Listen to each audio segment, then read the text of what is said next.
मेरे साथ निकालिए लूका की अंजील, उसका 11वां बाब है और उसकी पहली आयत से पढ़ूंगा। यहां पर लिखा है, फिर ऐसा हुआ कि वो किसी जगह दुआ कर रहा था। जब कर चुका तो उसके शागिर्दों में से एक ने उससे कहा, ऐ खुदावन, जैसा यूहन्ना ने अपने शागिर्दों को दुआ करना सिखाया, तू भी हमें सिखा। खुदावन के पाक कलाम पढ़े और सुने जाने पर खुदावन की बरकत हो। मैंने इससे पहले बताया कि यीशु मसीह के शागिर्द, डिसाइपल, यीशु मसीह के साथ रहते हुए कलाम सीखते रहे, मौजज़ात भी होते रहे, लेकिन इन्हें दुआ करना नहीं आती।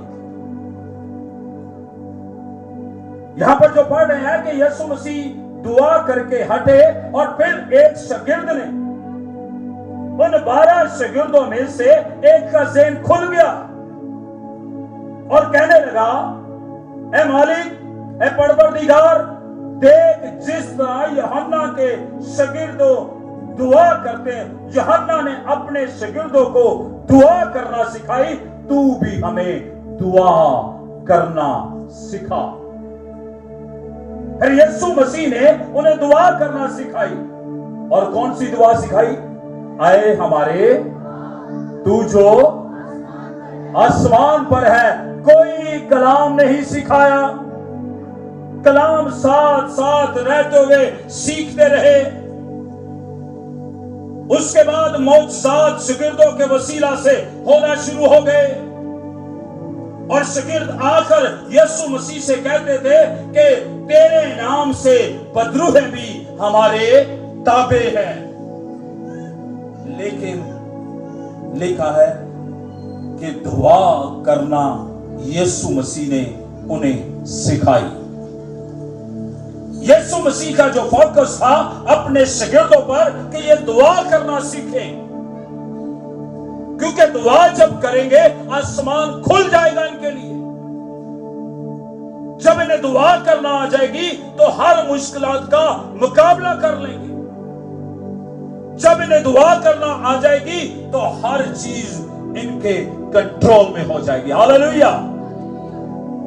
इसीलिए यीशु ने आसमान पर जाने से पहले कहा कि तुम ठहरे रहना। क्या करते रहना?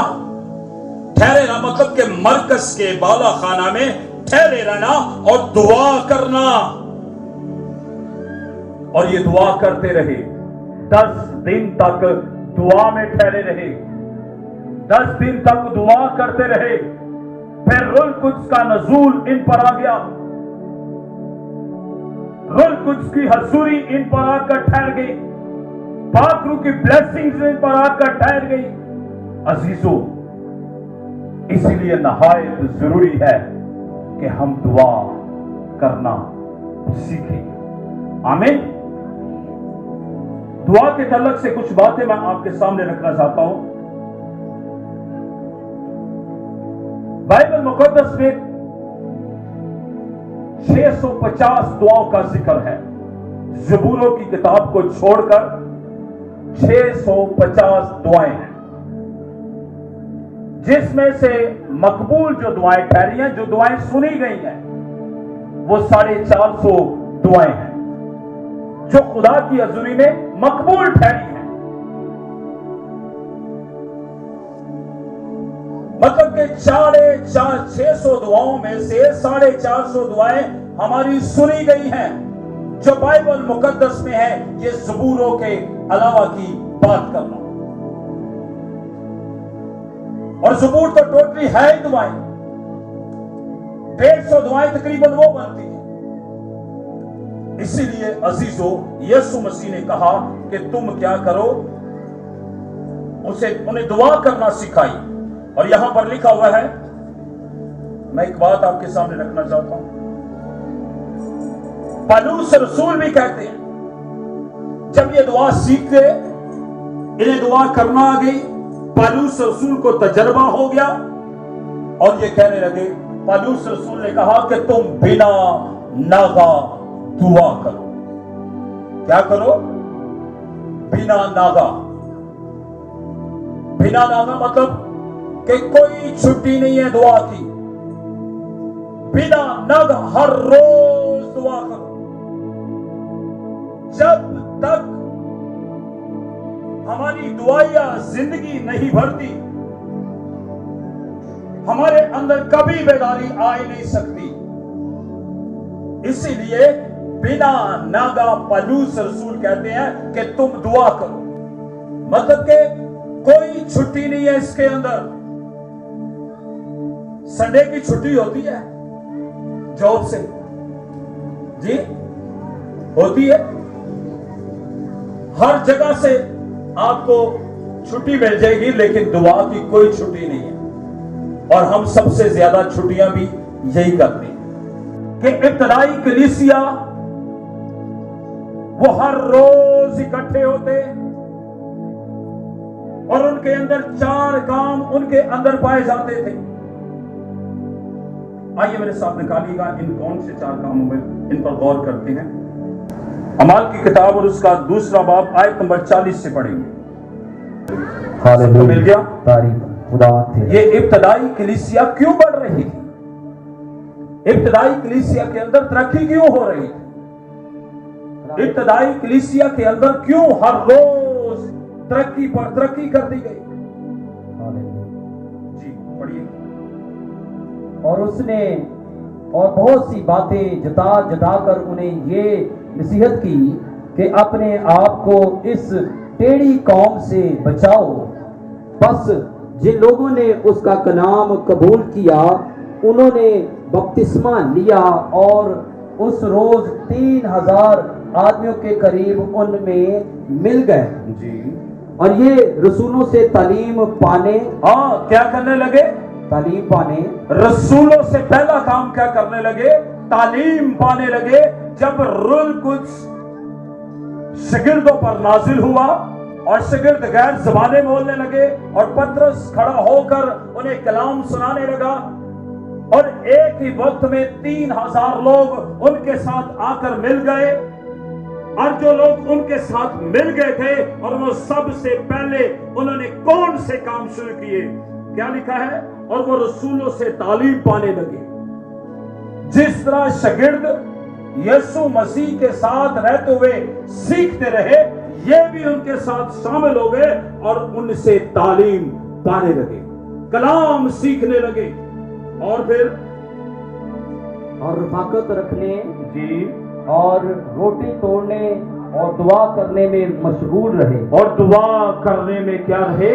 मशगूल रहे। ये इब्तदाई कलीसिया के अंदर था कि वो दुआ बिना नागा करते थे, मशगूल रहते थे दुआ के अंदर। जो लोग दुआ के अंदर मशगूल रहते हैं, मुश्किलातों का सामना भी वो ही कर पाते हैं। हालेलुया।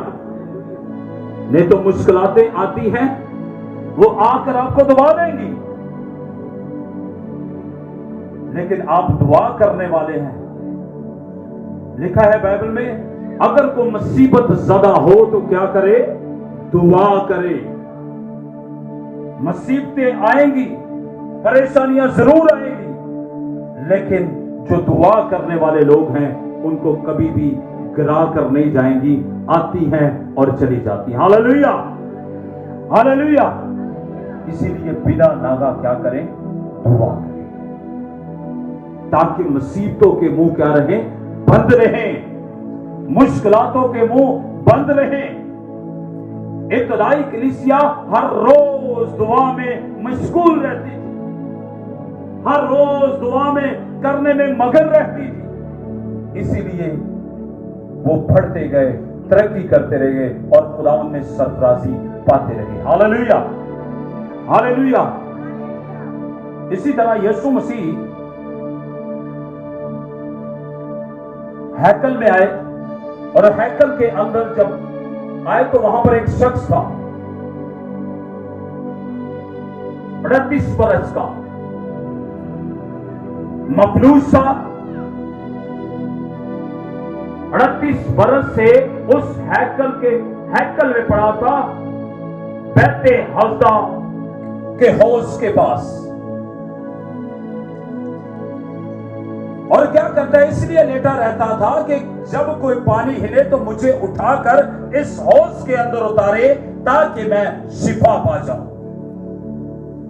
लेकिन अजीजों, यीशु मसीह वहां पर आए हैं और आकर उससे पूछते हैं कि तू तंदुरुस्त होना चाहता है? उससे कहा, मुझे कोई मेरे से पहले ही कोई हौज में उतर जाता है, मुझे कोई उतारने वाला नहीं है, इसीलिए मैं 38 बरस से यहां पर पड़ा हूं। यीशु मसीह ने उससे कहा, अपनी चारपाई उठा और मेरे साथ रहिए, अपनी चारपाई उठा और चल फिर। उसने चारपाई को अपनी को उठाया और चलने फिरने लगा। और ऐसा हुआ, जब चलने फिरने लगा तो दूसरे दिन शरा के आम फकी फरीसी उससे पूछने लगे कि तू सब्बत के दिन चारपाई उठाकर घूम रहा है, तुझे तंदुरुस्त किसने किया? तू क्यों चारपाई उठाकर घूम रहा है? उसने कहा, जिसने मुझे तंदुरुस्त किया है उसने मुझे कहा है, अपनी चारपाई उठा और चल फिर। शरा के आलमों ने पूछा, उसका नाम क्या है? उसने कहा, मैं तो नहीं जानता कि उसका नाम क्या है, उसने मुझे हुक्म दिया है कि अपनी चारपाई उठा और चल फिर। यीशु मसीह इसको दूसरे दिन मिले और उससे कहने लगे कि तू आइंदा कभी गुनाह ना करना। और उसको वहां पर उसका नाम यीशु का मालूम चला कि उस यीशु का नाम जो है यीशु नासरी है। फिर उसने बताया जाकर शरा के आलम को कि उसका नाम यीशु नासरी। हालेलुया। जो लंगड़िया नु चलांदा होंदा ना किए, जो मुर्दों को जिंदा करता उसका नाम क्या है? कोड़ियों को पाक करता उसका नाम क्या है? जो बहरों के कानों को खोलता उसका नाम क्या है? क्या नाम है? तो उससे जाकर बता दिया। ये कितने बरस का था? 38 बरस का। जैसे शरा के आलमों को पता चला कि ये 38 बरस का इससे मफलूज को उठा खड़ा किया है, शरा के आलम उसके मुखालिफ हो गए। मुखालफत यह थी, ऐसी मुखालफत हो गई कि कहने लगे कि हम इसे मार डालेंगे। यहां से यीशु मसीह के बारे में प्लान शुरू हो गया। यहां से यीशु मसीह के बारे में प्लान हुआ कि इसको हलाक करेंगे, इसको मसलूब करेंगे, इसको मार डालेंगे। क्योंकि यहूदी शरा के आलम की दिन ब दिन शौहरत घटती चली जाती और यीशु मसीह की शौहरत बढ़ती जा रही थी। इसीलिए उन्होंने कहा कि हम यीशु को क्या करेंगे? मार डालेंगे। यह खत्म हो जाएगा तो मसीहत खत्म हो जाएगी। इसको हलाक कर देंगे तो मसीहत खत्म हो जाएगी। उन्होंने प्लान किया कि इसको मार डाला जाए। यीशु मसीह को मसलूब किया। मसलूब करने के बाद यीशु मसीह फिर तीसरे दिन मुर्दों में से जी उठे। Hallelujah, hallelujah. इन्होंने क्या जी प्लान की था कि होने खत्म हो गया, मसीहत क्या होगी? खत्म हो गई। मसीहत खत्म हो गई। ये 38 साल के शख्स को पल भर में उठा खड़ा किया है। ये खत्म हो जाएगा तो मसीहत खत्म हो जाएगी। लेकिन शागिर्दों ने काम क्या किया? जो हैकल के बाहर भीख मांग रहा था वो 40 बरस का था। हालेलुया। कितने बरस का? जो पतरस से कहता है, भीख मांग रहा, पतरस कहता है सोना चांदी तो मेरे पास है नहीं, उठ मैं यीशु के नाम से कहता हूं चल फिर। हालेलुया। उसकी उम्र कितनी थी? 40 बरस। उसको पढ़िएगा तो ये 38 बरस का, तो वहां पर कितनी उम्र थी? 40 बरस। उन्होंने क्या काम कटिया नहीं है तो बद गया जी। हालेलुया। उस हमने तो उसको मारने की कोशिश की कि हलाक हो जाएगा, काम खत्म हो जाएगा, लेकिन यहां पर तो काम और ज्यादा बढ़ गया है। ये पतरस और यूहन्ना कहां पर जा रहे थे? हैकल में दुआ के लिए। किस काम के लिए जा रहे थे? दुआ के। हमारा पॉइंट क्या है? दुआ। ये दुआ के लिए जा रहे थे। तीसरे पहर के करीब, 3 बजे के करीब दोपहर में हैकल में दुआ के लिए जा रहे हैं। दोपहर को कौन कौन दुआ करता है? ये 2 बहनें हैं, बस 3। देखा, पतरस दोपहर में, यूहन्ना और पतरस दोपहर में दुआ के लिए जा रहे हैं।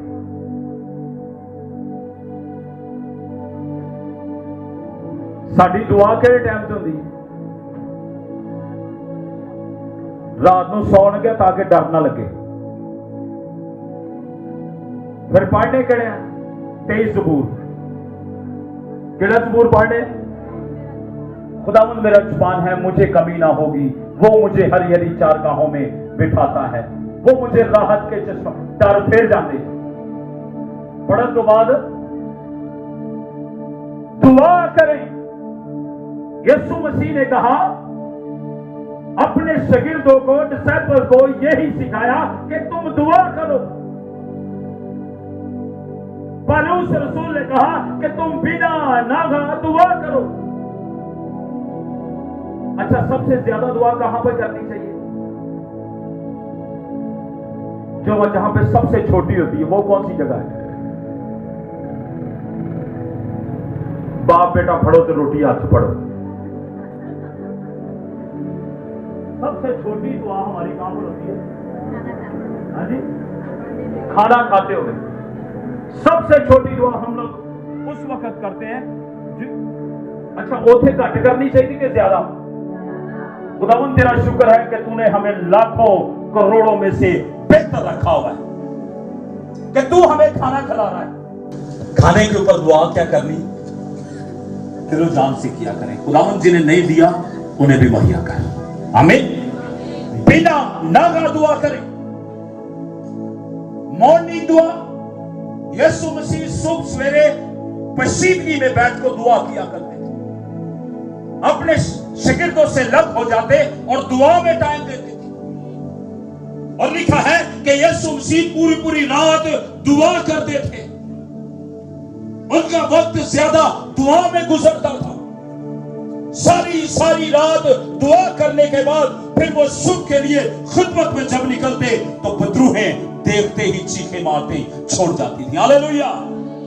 असि ओथे जोर ला लेने यीशु दे नाम ते निकल, यीशु दे नाम ते निकल। बाद में तू नहीं निकलना तो मैं निकल। जहां पर हमें वक्त देना होता है वहां पर देते नहीं।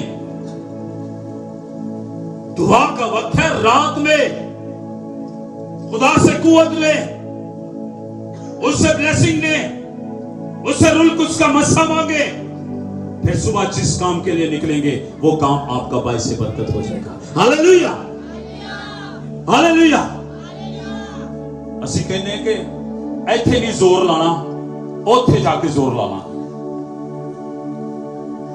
अजीजों, यीशु मसीह ने हमें यही सिखाया है कि तुम क्या करो? दुआ करना उसने हमें सिखाया है। आमीन। यीशु मसीह ने कहा जागो और दुआ करो ताकि आजमाइश में ना पड़ो। हमें अभी जागने की जरूरत है। जब हम पर आजमाइशें ज्यादा होती हैं, मुश्किलें ज्यादा आती हैं तो इसका मतलब है हमें दुआ की जरूरत है। इसीलिए यीशु ने कहा कि जागो और दुआ करो। हम पर आजमाइशें इसीलिए आती हैं, हम पर मुश्किलें इसीलिए ज्यादा आती हैं, हम पर टेंशनें इसीलिए ज्यादा आती हैं कि हम दुआ नहीं करते। जब आपकी दुआ ज्यादा हो जाएगी, आपकी दुआ या जिंदगी फलेगी, तो जिवें दानियल ने शेरां दे मुंह बंद करते, ताड़े को बीमारियां के मुंह भी बंद हो जाएंगे, मुश्किलातों के मुंह बंद हो जाएंगे, परेशानियों के मुंह बंद हो जाएंगे, आजमाइशों के मुंह बंद हो जाएंगे। कब? जब आप दुआ करना शुरू कर देंगे। आमीन। इसीलिए उसने कहा बिना नागा दुआ करो। आमीन। यीशु ने कहा कि जागो और दुआ करो ताकि आजमाइश में। अच्छा, मैंने बताया कि ज़बूरों के अलावा 650 दुआओं का जिक्र है और ज़बूर टोटली दुआएं ही हैं। पहले ज़बूर से लेकर 150 ज़बूर तक सब दुआएं हैं। सुबह की दुआ है, शाम की दुआ है, रात की दुआ है, बीमारी के वक्त में दुआ है, आजमाइश के वक्त में दुआ है, इब्लीस से छुटकारे के लिए दुआ है, तंग दस्ती के अंदर दुआ है। ये तमाम दुआएं ज़बूरों की किताब के अंदर आपको तमाम दुआएं मिल जाएंगी। और यही दुआएं दाऊद बहुत ज्यादा किया करता था। आधे से ज्यादा ज़बूर जो हैं वो दाऊद के हैं, जो दुआओं में हैं। ज़बूर 136, ज़बूर 46, ज़बूर 92, ज़बूर 91, ज़बूर 45, ज़बूर 72, ज़बूर 103, ये सब की सब दुआएं दाऊद की हैं। दाऊद दुआएं ज्यादा करता था, इसीलिए खुदा ने उसे सबसे ज्यादा बरकतें भी दे रखी थी। वो बियाबान में होता तो ये कहता रहता, शुक्र यहोवा दा करो, करो शुक्र दा। चलते फिरते वो दुआएं करता रहता, उठते बैठते दुआएं करता रहता। रब खुदावंद बादशाह है और जलाल दा बादशाह है। ऊंचे करो सिर दरवाजे, ऊंचे हो सब तारो। वो चलता फिरता, उठता बैठता, खाता पीता, हर वक्त दुआ में रहता था।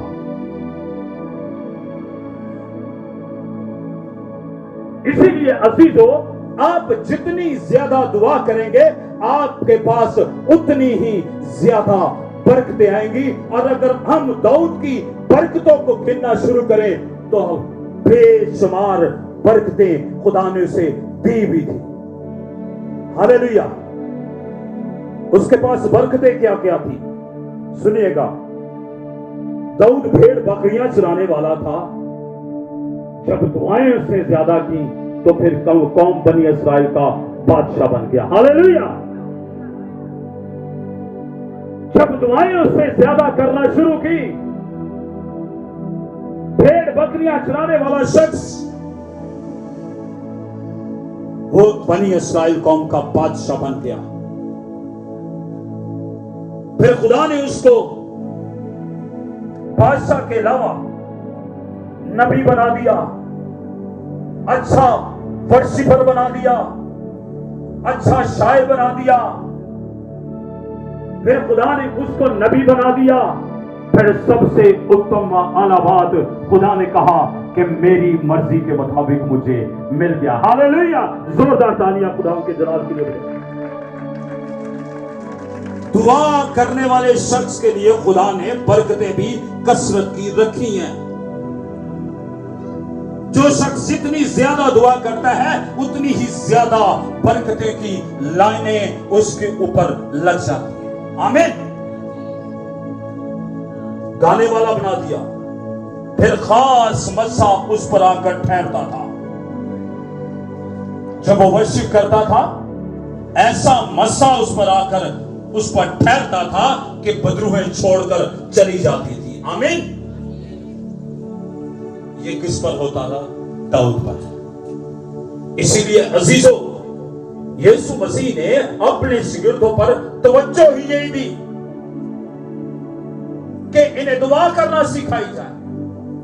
कलाम साथ रहकर सीखेंगे, मौजज़ात होते रहेंगे, लोगों के बंधन टूटते रहेंगे, लेकिन इन्हें दुआ करना भी नहायत जरूरी है कि सिखाई जाए। आमीन, आमीन। इसीलिए हमारे लिए नहायत जरूरी है कि हम बिना नागा दुआ करें। जब हम बिना नागा दुआ करेंगे तो खुदा हमारे लिए आसमान खोल देगा। आमीन।